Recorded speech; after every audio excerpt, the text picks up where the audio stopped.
नमस्कार, SBT news में आपका स्वागत है।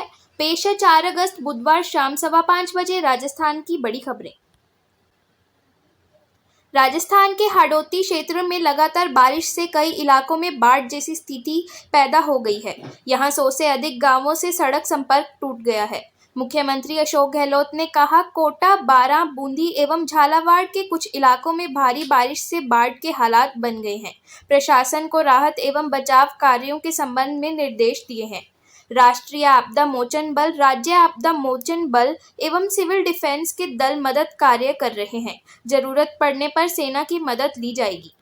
उन्होंने बुधवार को ट्वीट किया, धौलपुर में भी चंबल नदी खतरे के निशान से ऊपर बह रही है एवं भरतपुर में अधिक बारिश के कारण कुछ इलाकों में बाढ़ के हालात बन सकते हैं। भरतपुर एवं धौलपुर में भी प्रशासन को अलर्ट पर रखा गया है। आमजन से अपील है कि सावधानी बरतें एवं परेशानी होने पर प्रशासन को तुरंत सूचित करें।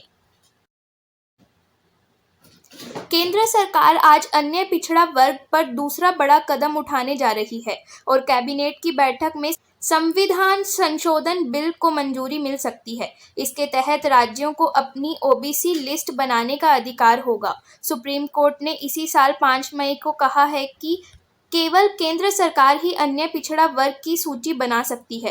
हालांकि केंद्र सरकार ने इसका विरोध किया था। अब सुप्रीम कोर्ट के फैसले को सरकार संविधान संशोधन से पलटने जा रही है। देश में इलेक्ट्रिक व्हीकल को बढ़ावा देने के लिए केंद्र सरकार ने कई तरह की पॉलिसी पहले से ही लागू कर रखी है। कई रियायतों और इंसेंटिव्स भी दे रही है। सड़क परिवहन मंत्रालय ने बैटरी से चलने वाली गाड़ियों यानी इलेक्ट्रिक व्हीकल के लिए रजिस्ट्रेशन सर्टिफिकेट फीस को माफ कर दिया है। यानी अगर आप कोई इलेक्ट्रिक व्हीकल खरीदने की सोच रहे हैं, चाहे वो 2 व्हीलर है या 4 व्हीलर, उसके रजिस्ट्रेशन के लिए आपको फीस नहीं देनी है। भीलवाड़ा के गंगापुर चौराहा क्षेत्र में बरसाती नाले व नालियों का पानी की निकासी नहीं होने से विभिन्न व्यावसायिक कॉम्प्लेक्सों के भूतल पानी में डूबे हुए हैं। पानी नहीं निकलने से यहां कारोबार ठप है और कईयों को भारी नुकसान उठाना पड़ा है। पानी की निकासी को लेकर क्षेत्र के व्यवसायियों ने नगर परिषद व एसडीएम को शिकायत की। शहर में लगातार हो रही बारिश के बावजूद अधिकांश हिस्सों में नालियां व नालों में गंदे पानी की निकासी व्यवस्थित नहीं होने से गंगापुर चौराहा स्थित कपड़ा बाजार के बुरे हालत हैं। उदयपुर के एमबी हॉस्पिटल में लगातार वारदातें हो रही है।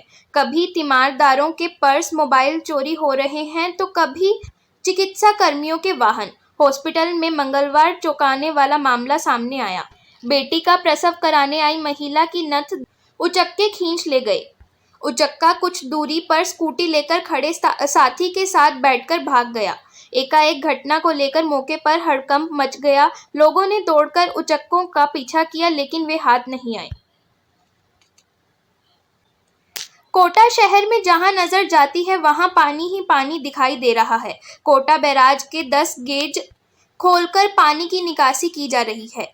शहर में कई इलाकों के घरों में पानी भरने के कारण लोगों ने छतों पर रात गुजारी है। अभी भी वे छतों पर ही डेरा डाले हुए हैं। एसडीआरएफ और नगर निगम का रेस्क्यू दल लोगों को सुरक्षित स्थानों पर पहुंचाने में जुटा हुआ है। चंबल नदी में ज्वार सागर से पानी की आवक बढ़ने के बाद अब कोटा बैराज से 48,000 क्यूसेक पानी की निकासी की जा रही है। उदयपुर जिले में वल्लभनगर उपचुनाव को लेकर निर्वाचन विभाग की तैयारियां पूरी हो चुकी है। निर्वाचन विभाग की ओर से कोविड-19 की गाइडलाइन के तहत 1000 से ज्यादा मतदाता होने पर वहां सहायक मतदान केंद्र बनाने के निर्देश दिए थे, जिसके तहत दूसरी बार विभाग ने केंद्रों को पुनर्गठन पर काम किया। इसके तहत मार्च महीने के बाद अब अगस्त महीने में भी केंद्रों पर मतदाताओं की संख्या के डेटा तैयार किए गए। इसमें वल्लभनगर में एक केंद्र बढ़ा। वैसे मार्च में सर्वाधिक सहायक मतदान केंद्र बनाए थे। दिल्ली के मुख्यमंत्री अरविंद सिंह केजरीवाल बुधवार को 9 साल की उस मृतका के परिजनों से मिलने गए। इस दौरान वह पीड़िता के परिवार वालों से मिले और 10 लाख का मुआवजा देने का भी ऐलान किया। लेकिन केजरीवाल वहां जब लोगों को संबोधित करने के लिए मंच पर चढ़े तो उस पर इतनी भीड़ बढ़ गई कि मंच ही टूट गया। मंच के टूटते ही उस पर मौजूद सीएम केजरीवाल समेत तमाम लोग गिर गए। इसके बाद तुरंत मुख्यमंत्री को वहां भीड़ से निकाला गया। फिर वह मासूम बच्ची के परिजनों से भी मिले। उन्होंने परिवार को न्याय का आश्वासन दिलाया।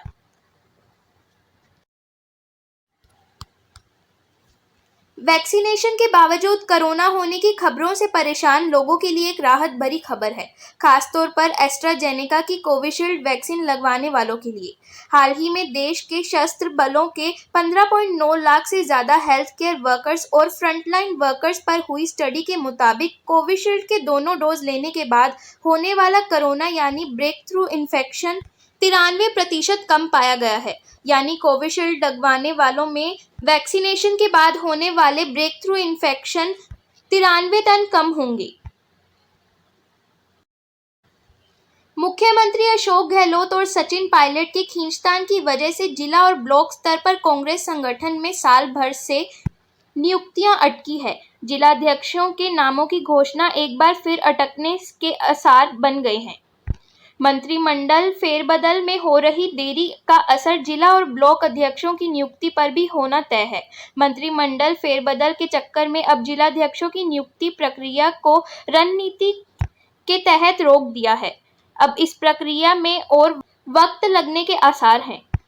पहले 31 जुलाई तक जिलाध्यक्षों की नियुक्ति का दावा किया गया था, लेकिन मंत्रिमंडल फेरबदल की कवायद के चलते इसकी प्रक्रिया बीच में अटक गई। अजय माकन के हाल ही में विधायकों और पार्टी पदाधिकारियों के साथ फीडबैक लिया।